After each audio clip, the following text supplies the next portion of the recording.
I was married to Fu Iran because of a family business alliance. But I knew I was just a replacement for her first love, Bai Yuguan. And now that first love was returning to the country, I felt it was time for me to leave. To avoid suspicion, I simply grabbed a simple backpack. Inside it were my life's last savings, gold bars and cash. I didn't want anything expensive that could be traced to my family. I had already chosen a new path for myself. I had my eye on a small, remote town, where I would leave everything behind and start a new life alone. But just as I was about to walk out the door, Fu Iran suddenly came running and fell straight into my arms. She left her marks on me like a madwoman. Then she opened my backpack and started examining it. While she spoke words of concern, her eyes clearly held suspicion. But I had long since grown accustomed to her drama. I just stood there quietly, waiting for her drama to end. I even stepped forward and kissed her on the lips. She faked a smile and said, "Goodbye, hubby." Then she pulled out a bracelet she'd custom-made for me. "Hubby, I had this bracelet specially custom-made for you. Wear it so you'll always remember me. I'll pick you up at 8 o'clock tonight. Then we'll sleep together." My heart had turned cold as ice. I could only force one word out. After lunch, I took a different route than usual. Avoiding his gaze, I got into another car. His black car was slowly shrinking in the rearview mirror. My eyes fell on my wrist. Since I'd decided to leave him forever, there was no need to keep this bracelet. It could only be removed with a special key. But only professionals work. Thinking this, I immediately asked the driver to stop the car. Stop the car at the entrance to the shopping mall ahead. The driver panicked. "Madam has ordered that we not stop the car anywhere along the way." I had already guessed he would say this. So I calmly took out my phone and played the recording Fu Iran had recorded for me. In the recording, she had said, "Driver, if you want to buy a gift for my husband, please stop the car." As soon as Fu Iran's voice sounded in the recording, the driver's forehead broke out in sweat. He parked the car without a word. But as soon as I got out of the car, the driver didn't step back and started following me. I went straight into a random jewelry shop. The sign read "Bracelet Repair and Removal Available." The shop owner was an old man. He didn't even look up and simply asked, "I want a bracelet." I nodded. I stood in front of the glass counter for a long time, pretending to look at bracelets. Then I pointed to one, "Show me this one." When the old man started to remove the bracelet, I held out my wrist to him. "Uncle, I want to wear this bracelet on this hand. But the one I'm already wearing won't come off. Can you help me?"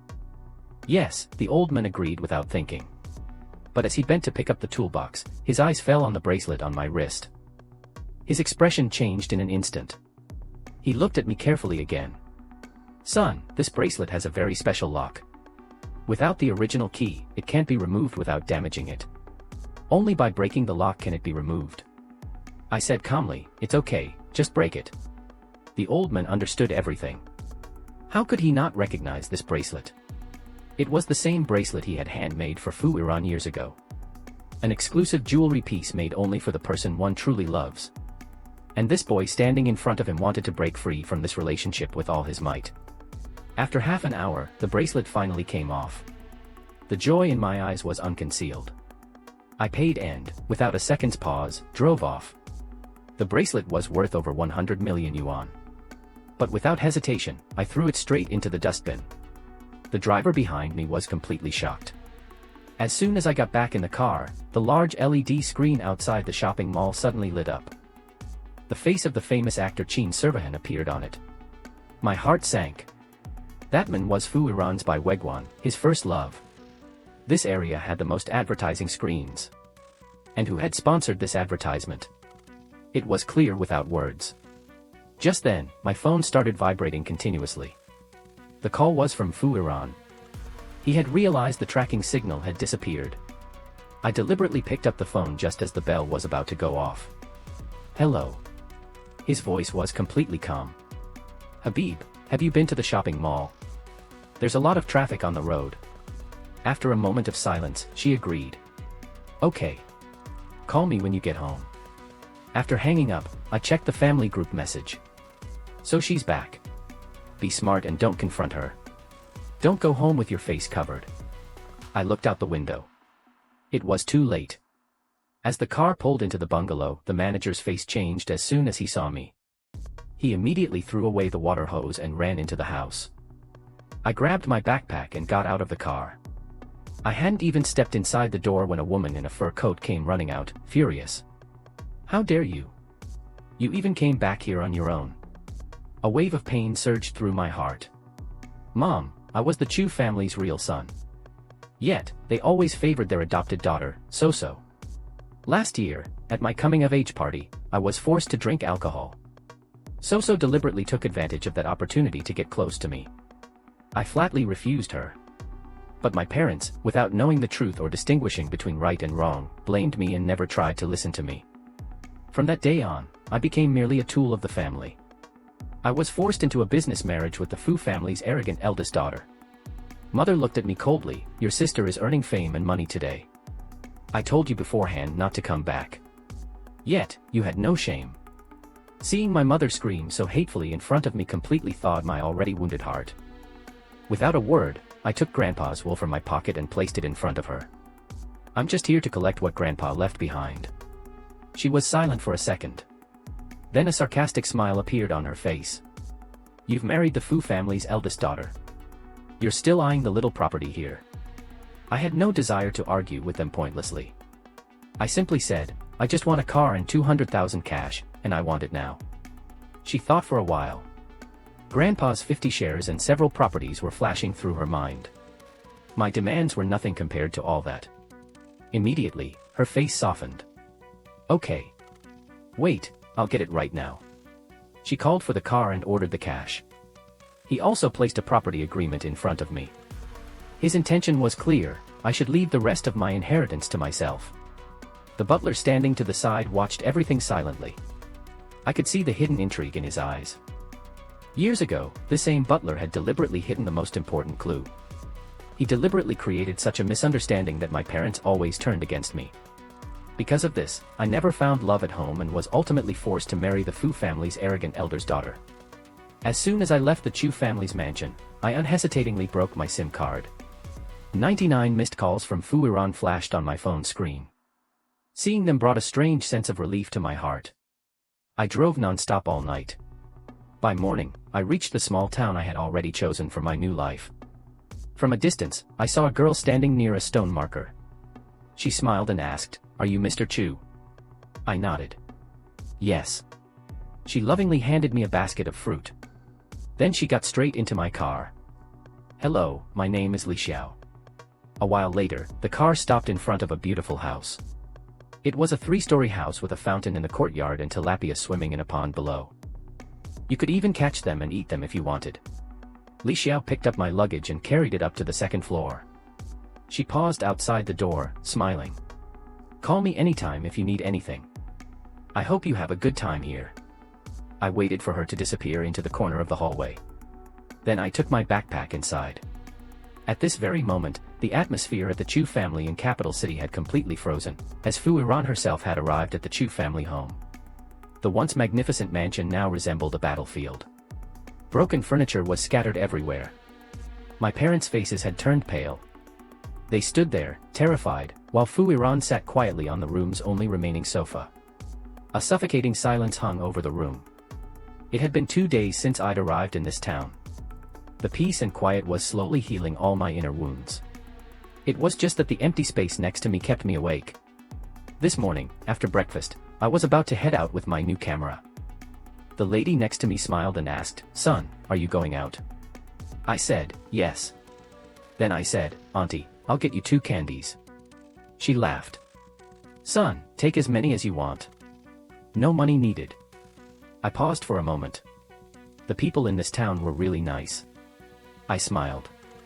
Then I took them without hesitation. "Thank you." She smiled back. Then her eyes fell on some paper tickets on the table. She said, "By the way, son, there's a bonfire festival in Shai Swang Square tonight, will you come?" I turned around in surprise and asked, "Bonfire festival?" She said, "It's a traditional festival in our area. Everyone dances, sings, and has a lot of fun." With that, she placed a ticket in my hand. I simply said thank you and kept the ticket. Passing an old gate on the way, I spotted the Shishang Square my aunt had mentioned. The festival was supposed to be held there. But today, my plan was to go to the mountain opposite and photograph the mustard flowers. Lixiayu had told me last evening that the layers of yellow flowers on the hills there looked so beautiful, as if the entire mountain was covered in gold. But the mountain turned out to be much further away than I had imagined. When I reached its summit, a strong wind blew through me. It was blowing my clothes, and with that wind, all my fatigue evaporated. I was taking pictures when suddenly I realized there was a mobile signal. The next second, my phone started blowing with notifications. I was about to turn it off when I noticed two names, Furin and Kinchuan. I accidentally opened a news article. In it, they were smiling together, their smiles looking exactly the same. At that moment, I realized I was running for my life, while she was comfortably laughing with someone else. I switched off my phone without thinking. What's out of sight is out of heart. By the time I returned in the evening, Lixiayu had already cooked dinner. I rolled up my sleeves and started helping her. Then I noticed a line dance team in the courtyard. Neighbor Leaf looked at Lixiayu and said with a smile, "Boss, I'm going to perform tonight." Hearing this, Lixiayu's face turned slightly red. She quickly took the food and went out. Then Leafy Eye turned to me and said, "By the way, Brother Chu, are you going to see the bonfire festival tonight?" I nodded. "Yes, the aunt next door gave me tickets this morning. I've already made the preparations. We'll go together later." At 9 p.m., I was waiting for Leafy Eye under a streetlight. He had come with his motorcycle. But as soon as he arrived, someone called him for work. Before leaving, he found me the best viewing seat. "Brother Chu, you sit here. I'll go first." The uncle sitting next to me started talking in a very friendly manner. "Son, are you from the capital city? You look quite handsome." My heart skipped a beat. I just nodded slightly. But his next words made my blood rush in the opposite direction. I met a few other people from the capital city on the way. All were dressed very stylishly. But the girl standing in the front row was the most striking. To be honest, I've never seen a girl so beautiful. She looked exactly like a TV heroine. There she was, standing right there. I looked in the direction of her finger. My eyes widened in the light of the bonfire. My heart raced at the sight of the woman. I immediately ducked my head in alarm. But I still had Leafy stuff in my hand. I couldn't just walk away. I frantically searched for Leafy in the crowd, but she was nowhere to be seen. As the bonfire burned brighter and people started dancing, holding hands, the entire view ahead was blocked. Only then did I muster up the courage to raise my head again. But she was still standing there in the crowd. It was all over. My heart sank. Just then, the lion dance team came toward us. Suddenly, someone placed a rose in my hand. I was stunned. When I saw them leave and Li Yu emerge from under the lion costume, I froze. It was Li Yu. I thought for a second, then followed her inside. I returned all her stuff to her. As I turned to leave, I noticed the makeup products on the table. A crazy idea came to my mind. I asked, "Can you sell me this makeup?" Lu looked at me. Then, smiling, "What's the point of selling it? You can use it." I hesitated. "I'll probably need a lot." She laughed, "No problem, use as much as you want." With that, she took off her hairpin. "I'm going out. When you leave, lock the door." As soon as she left, I immediately grabbed the makeup box and began applying foundation and contour to my face. Then, I took out 200 yuan and placed it under the makeup box. Then, quietly opened the door and sneaked out. The town streets were so narrow and tangled that they seemed like a table. Without thinking, I just kept running. But after a while, I returned to where I had left. I whispered, "It seems I just passed by here." So I made a small mark on the wall. Just then, my eyes fell on a shadow coming from the corner. My heart started pounding again. At that very moment, a complaining voice came from near me. "Have you lost your way?" I immediately clenched my fist. I was about to run in reflex when she came and stood in front of me. "Hey, why are you running?" I said in panic. "You were following me, that's why I was running." Hearing me, she laughed angrily. She held my hand even tighter. "Stop it, let's go home now." My whole body became stiff. I blurted out, "You're mistaking the person. I don't know you." Fu Iran grabbed my cheek and lightly pinched it. My makeup instantly faded. She smiled. "Will you still refuse?" I didn't dare look her in the eye. Fuiran took my hand and led me out. On the way, she asked, "Where have you been staying all these days?" I replied softly, "Home City Shangji Street." When we arrived at Home City, a golden retriever started barking loudly. But she didn't even look at it. She took my hand and led me straight to the bathroom. But the makeup wouldn't come off completely. A look of helplessness crossed her face. "Wait, I'll get the remover." "You wait here." I waved silently. She walked out. I silently listened to her footsteps retreating away. This was my best chance to escape. But just as I opened the door slightly, Fuiran was standing right outside. Absolutely silent. She slowly moved towards me. "Where are you going?" I asked nervously. "I wasn't going anywhere." Fuiran gently pushed me back, leading me to the bed. I sat down on the bed. But she didn't say anything. She just quietly turned and walked out. She closed the door gently. She didn't say a single word. She knew I wanted to run away. She stood silently outside the door for a while. There was only sadness in her eyes. She said softly, "Ahan, what should I do with you?" After a while, she returned with makeup remover. I cleaned my face. Exhausted by the day's exhaustion and mental pressure, I lay down on the bed. I stretched my arms and legs and didn't realize when I fell asleep. Fuiran watched me sleep. Then she softly said, "Ahan, is your heart really made of stone?" The old ceiling fan overhead whirred with a crackling noise, but it didn't provide any relief. In no time, a thin layer of sweat appeared on my forehead. Fuiran immediately messaged Cheng Cheng. "Send people to install the AC." Upon receiving the message, Cheng Cheng sent workers. Within a short time, some strong men quietly installed the AC and left. Seeing me sleeping peacefully, Fuiran breathed a sigh of relief. She couldn't sleep at all, so she started looking around the room. But all she found was an unknown camera. She said softly, "I didn't know Ahan was also interested in photography. I always thought I understood him completely. But now it seems I don't know him at all. I don't know what he wants. I don't know why he always wants to run away from me, and I don't even know what he feels for me. Sometimes he says he loves me, but every time there's a strange feeling in his eyes." The next morning, I was quietly looking out the window. The sound of the door opening drew my gaze towards it. Fuiran smiled and said, "Ahan, you're up." I didn't even react when I looked at her. I had run so far. I had hidden in such a secluded place. Yet, she wasn't ready to leave me. Then I understood why people had said Fuiran was possessive and narrow-minded. I didn't respond. I just silently ignored her. Perhaps she had sensed a change in my feelings. I hesitated for a moment. Then, forced to, I went forward and gave her a light hug. Convincing Fuiran was easy anyway. As soon as I hugged her, her face instantly lit up. She smiled and said, "I've been here for 3 days." But she hadn't eaten at any restaurant in town yet. After the meal, she silently watched me clean my plate. I thought, after this meal, she would definitely ask me to take her back home. So, as soon as she went to throw the garbage in the dustbin, I immediately turned and lay face down on the bed. Deep inside, a childish hope lingered. Perhaps, seeing my condition, he might let me go this time. Fuiran had already sent a message to Changchun. She had ordered a travel guide for the area for me. She was worried I might get bored. She had even had the guide specially printed so she could ask my opinion. As soon as she returned to the room, she saw me huddled in the corner of the bed. She slowly came over and began caressing my hair lovingly. "Ahan, where did you go these days?" I was already in a very bad mood. I didn't feel like talking at all. But Fuiran kept looking at me silently.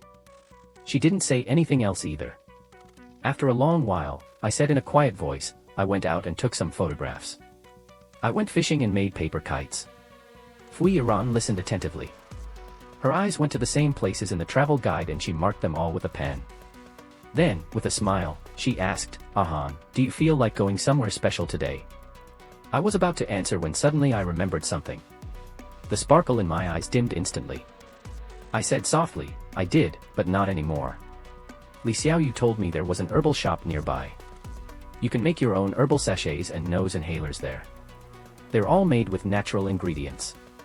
I've been biting mosquitoes a lot these past few days. I thought I'd try it there, but now I don't feel the need." Hearing my cold, stern words, Fu Iran's mood immediately soured. She whispered, "Ahan, are you hurting me on purpose?" I was a little surprised, and this time I didn't stop her from approaching me. To be honest, Fu Iran was quite scary sometimes, especially when I'd run away and she'd catch me and bring me back. But every time I tried to leave her, she'd become very sad. Her silent sadness put a strange burden on my heart. I don't know if it was guilt or pressure. She said softly, "Ahan, please don't ignore me. If I can do whatever you want, I will definitely do it." I gathered courage. Strengthening my heart, I said softly that I want a divorce. Fu Iran probably could not hear me properly. She continued sitting there holding my hand lovingly. A strange pressure on my heart increased. I cleared my throat. I was about to say it again in a normal voice. But as soon as my eyes met her deep eyes, my heart trembled for a moment. Whatever I wanted to say in words remained inside. I averted my gaze. After a long moment, he whispered, "I just want to be alone for a few days." Fu Iran said nothing. She just looked at me with sad eyes. After a long moment, she asked softly, "Can't this happen?" I don't know why. I suddenly felt a slight anger well up inside me. I lightly touched her forehead with my finger. But the next moment, she grabbed mine. My eyes flashed with panic for a moment. I couldn't even look at her. Seeing my condition, Fu Iran's heart melted again. She thought to herself, "Every little move of Ahan's completely controls my heart." She smiled slightly and said, "Ahan, ask for another wish. What's the point of a wish that can't be fulfilled?" Fu Iran thought for a while, as if making a big decision. Then she softly said, "Okay. Just don't be too unreasonable. This time, I'll agree to whatever you say." My eyes lit up. I asked her directly, "How many more days can I stay here?" Farron replied, 2 days. I immediately replied, 2 days isn't enough. I need a week. Fu Iran immediately refused, "A week is too much."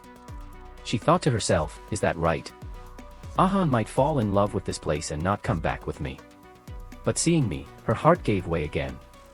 I thought to myself, even a week would pass too quickly. Maybe that's enough time to write her will. Why is Fu Ian in such a hurry? Maybe Bai Yueguan is pressuring her. That's why, despite being so busy, she came looking for an insignificant man like me. It seems she's given me more than enough attention. Maybe it's all just to let my guard down. After a long silence, I said, "Okay. But these days, you won't come too close to me. Whatever I do, you won't interfere." Fu Ian Turan said, throwing a tantrum. "What? My husband should be in front of me and I won't even go near him. I won't accept that." But as soon as she looked at me, her heart melted at my helpless face. She smiled softly. "Okay. I won't break a promise I made. These days, whatever you do whatever you want." I decided I'd definitely go to that arable shop hidden deep in the mountains. I had to stay here for 7 more days anyway. I didn't want to be a victim of mosquitoes again.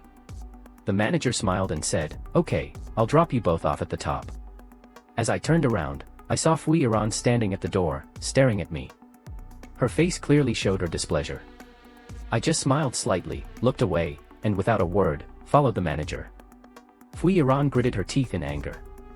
But in the end, she had no choice but to compromise. She followed us silently. A lot of noise could be heard from a distance. As soon as Fai Iran got closer, she heard someone say, "Sir, can we arrange 2 cable cars? I want to sit separately." The staff immediately refused. "No, sir, arranging a private cable car for you two is a special permission." She became a little annoyed. She immediately grabbed my hand, and my tension increased. As soon as the manager left, I removed Fu Iran's hand and climbed straight into the cable car cabin. Fu Iran followed me in. The seat in front was completely empty, but she insisted, sitting right next to me. To be honest, I wasn't feeling comfortable at all. But Fu Iran, always an expert at reading other people's expressions, seemed deliberately oblivious this time. She ignored my repeated sighs as if she hadn't heard anything. Then she said lovingly, "Baby, I'll get that manager fired. Just don't get angry, please." I turned my head and looked at the manager, who was standing quietly at a distance. I said softly, "No need." Fu Iran said with a slight smile, "Oh, you're so gentle and kind with outsiders, so sympathetic to everyone, so why can't you be a little more patient with me?" I stared at her silently. It was so strange. The eldest daughter of a wealthy family, who had everything, was held in high esteem by everyone at home. But they used to make us sit. Why would such a person need sympathy? We both remained silent the entire way. As soon as the cable car reached the top, I immediately got down without wasting a second and deliberately went far ahead of Fu Yiran. But after some time, I was forced to stop because I was absolutely zero in terms of direction. I heard Fu Yiran's laughter from behind. "Oh yes, are you going to be a guest at someone else's house?" I scratched my nose in embarrassment. When I first came here, Liu had already warned me. He had said that the mountain's ridge is considered the boundary. The people living on it value their privacy very much. They don't like anyone entering their homes without permission. Getting scolded is a small thing. Sometimes, they even beat me up and chase me away, mistaking me for a thief. Seeing my awkward state, Fu Yiran remained silent for 2 seconds. Then, she said, "Come on," and without a word, started walking with me. I immediately took out a map and handed it to her. There was no network on the mountain, so the GPS wasn't working. But Fu Yiran's sense of direction was excellent. If she could show me the way, why not take her help? The Arbol shop was an old, traditional house that evoked a sense of ancient culture. I was about to follow the owner inside when someone stopped me from behind. Fu Yiran, with a completely calm expression, began straightening my clothes. I froze for 2 seconds. A strange feeling rose in my heart. Then I heard the owner's voice from inside. "Come in," I replied, "Yes," and quickly went inside. Inside was a spacious hall. Medicinal herbs of all kinds were neatly arranged in small drawers. My excitement immediately increased. As soon as I sat down, Fu Yiran quietly came and sat next to me. I told the owner my requirements. The owner pointed to the table in front of me. "All the ingredients are laid out on this table. You can try them yourself. There are also some recipes for making herbal sachets. Instructions are included." I took the box of tools from the owner. This time, Fu Yiran showed some understanding. She didn't bother me. She also started looking at the recipes in front of her. Then, she started picking up herbs from a small plate and eating them. I looked at her in amazement. How does she do it so well? Fu Yiran had noticed my every little expression. She smiled and said, "This is my first time making an herbal sachet, but as a child, I used to experiment a lot. I would make itching powders and other strange things by looking online. After 2 hours, I finally made my first herbal sachet. I was so happy that I felt like the only person here who could share my joy was me." I said excitedly, "Look, I succeeded." Fu Yiran looked at me, pride evident in her eyes. She began praising me without stinginess. "My Ahan is so talented. He made it so well. There was a time when my life was full of happiness. But after I turned 18, my parents always controlled me, saying, 'It's for your own good.' They blamed me for everything. Sometimes, they even conspired with others to frame me with false accusations. Old memories flooded my mind. I picked up the tools to clean the table. I thought I should clean everything before the owner arrived. But Fu Yiran immediately took the cleaning cloth from my hand. "I'll take care of this. You go sit over there." I stared at her silently. My table was a complete mess. Then my eyes drifted to hers. It was so clean and perfect, as if no one had touched it. Just then, I heard footsteps on the wooden floor. Reflexively, I whispered, "Clean it quickly." Fu Yiran smiled slightly. Then, slowly, she came closer to me, her face almost touching mine. She said softly, "If you don't give me the case, I won't have any motivation. And if I don't have motivation, how will I clean the table?" She winked and gently took my hand. Just then, I saw the owner returning. I leaned forward, giving her a light kiss on the cheek. Fu Yiran immediately perked up, smiling and returning to cleaning the table. The owner turned out to be quite generous. He packed herbal sachets for both of us. He also gifted me a box of fragrant powder and a herbal medicated oil. I politely said, "Thank you, uncle," and carefully stored everything. The owner also had a son. While we were eating with them, he came in from outside. He was dressed simply. He said happily, "Dad, look what I brought you today." But as soon as he saw us, he froze for a second. Then, without a word, he immediately turned and ran away. When she came back in, Fu Yiran's entire attitude had changed. A gentle and composed smile was on her face. She entered with great grace and quietly sat down next to the owner. Fu Yiran looked at me and the boy. Then, she thought to herself, just like my Ahan. Both of them changed their expressions in an instant. But no matter what my Ahan looks like, he looks the most handsome. The four of us continued with our work. The entire lunch ended in near silence. I was a guest, but I was actually eating without being invited. So I felt I had to help. As soon as I picked up my bowl, Fu Yiran paused for 2 seconds. Then, without thinking, she snatched the bowl straight from my hand. "I'll do it." I just stared at her. Before me, a rich young lady who had probably never touched even cold water in her life was now quietly washing dishes. My heart suddenly felt heavy. She would do so much for a substitute. So, when her true love, Qin Shanhan, was in front of her, would she even give up her self-respect for him? I picked up the broom that was in the corner. And I started cleaning the house. Meanwhile, while washing the dishes, Fu Yiran would glance at me every now and then. Suddenly, she dusted her hands and came over to me. She took my hand and started looking at it carefully, turning it over and over.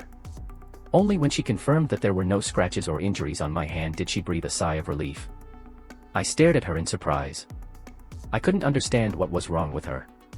I'd cleaned the house before. This wasn't anything new. She went back to washing the dishes. I exhaled and resumed sweeping. But soon, I remembered something very important. All of Fu Yiran's care was just to trap me. Her earlier softness was just a fake act to make me let my guard down, and it seems her plan was quite successful, because without even noticing, I slowly began to depend on her. I was so engrossed in this that I didn't even realize when someone came near me. I felt warm breath near my ear. Ahan, I was terrified. As I turned around, Fu Yi was about to grab my hand. I immediately backed away and went straight to the other corner of the courtyard. I thought there were other people there, so she wouldn't do anything. Meanwhile, Fu Yiran's little face fell like a bitter gourd. She thought to herself, now I understand why people say love hurts so much. My heart is truly aching. I love this man I can never have, yet I'm chasing him like a fool. I had no idea that so many things were going through her mind. After the cleaning was over, I kept reminding myself, be careful. Don't fall for his sweet words again. Stay away from him. Don't give him a chance to get close. When the owner asked how to arrange our rooms, I deliberately said, yes, we need separate rooms. Fu Yiran slowly realized, Ahan was deliberately running away from me. She cried inwardly. I should have forcibly taken her home last night. The owner arranged 2 adjoining rooms for us. The windows were open to let in the cool breeze. But suddenly, in the middle of the night, it started raining heavily and thundering. I woke up immediately. I wondered if I should go see Fu Yiran. She's terrified of thunder. Meanwhile, Fu Yiran hadn't slept at all. She was about to sneak into my room when she saw me standing at the door. I said softly, come in. Her lips immediately lit up with a smile. She thought happily. I knew Ahan still had a place for me in her heart. I was planning to send her back in the morning. But before I knew it, I fell asleep and felt a sharp chill. I might have even had a fever. When I opened my eyes, the first thing I saw were Fu Yiran's smiling eyes. My heart trembled slightly. My whole body felt shaky. I was just trying to get up when she immediately sat down next to the bed. Hubby, you're up. Her face was clearly filled with joy. I barely opened my eyes, but the next moment, my head spun, and I fell back onto the pillow. Fu Yiran immediately understood. Something was wrong. A bad feeling gripped her heart. Oh no, Ahan has a high fever. Without wasting a second, she ran out. The only person in the herbal shop was the boy from yesterday. As soon as she saw Fu Yiran, he politely said, "Good morning, sister." She immediately asked if there was a hospital nearby. She had assumed the worst. Finding one in such a wooded area was difficult. The boy was taken aback for a second, then immediately said, "Come with me." Fu Yiran ran after him without even thinking. A short while later, they arrived in front of an old house with a signboard that read, Lin Medical Hall. The boy knocked on the door. There was no response for a long time. Then, she calmly took out the key hidden on the side of the door and opened it herself. Inside, sat an elderly grandmother. She was quietly chanting. The boy stepped forward and gently took the prayer block from her hand. Meanwhile, Fu Yiran quickly explained my condition. Grandma immediately picked up her medicine box and walked with them to my room. As she reached the bed, I suddenly grabbed Fu Yiran's clothes tightly. She patted my hand affectionately. "Goodbye. Let the doctor check you first." She leaned close to me. Then she heard my faint voice. I was softly saying, "Don't leave me." Hearing this, Fu Yiran's eyes twitched violently. A wave of emotion surged through her heart. She was about to respond affectionately when another faint voice came out of my unconscious voice. "Thank you." Hearing my muffled and slightly sad voice, Fu Yiran's heart broke in half.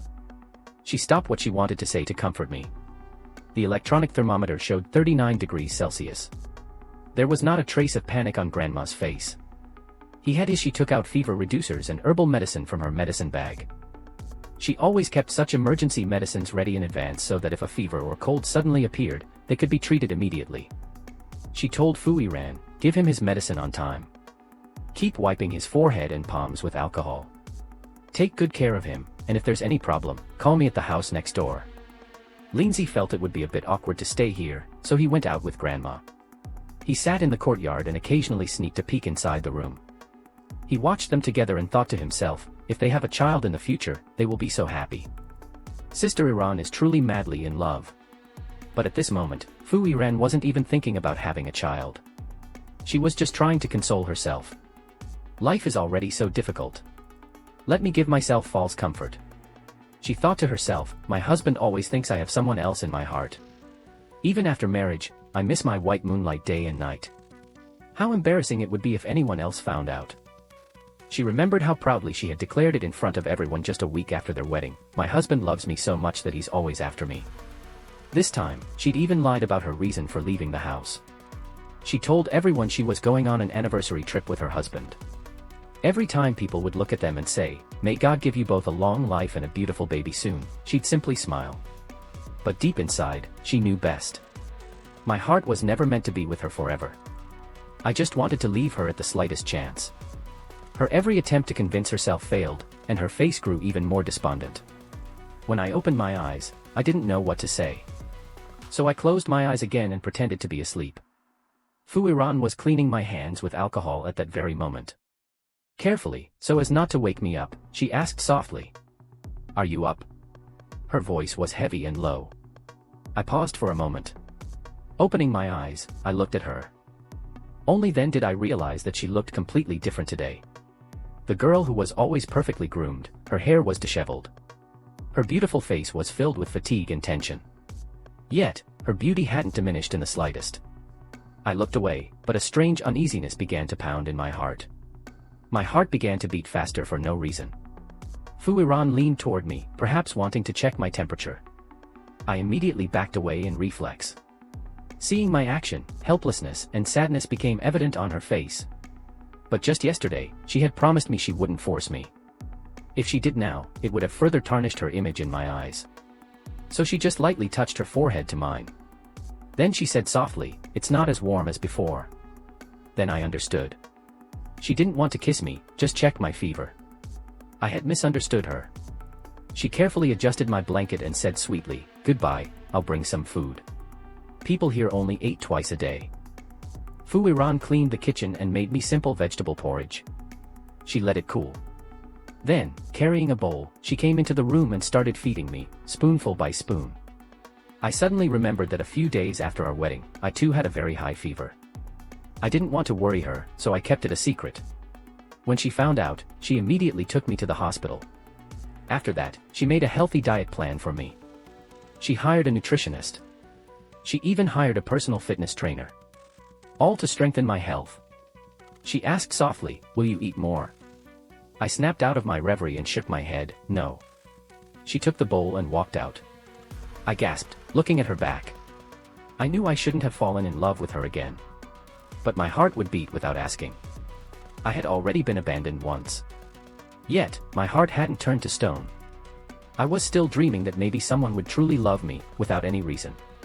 I was truly yearning. About an hour later, Grandma Lin came back. She touched my forehead and checked my temperature.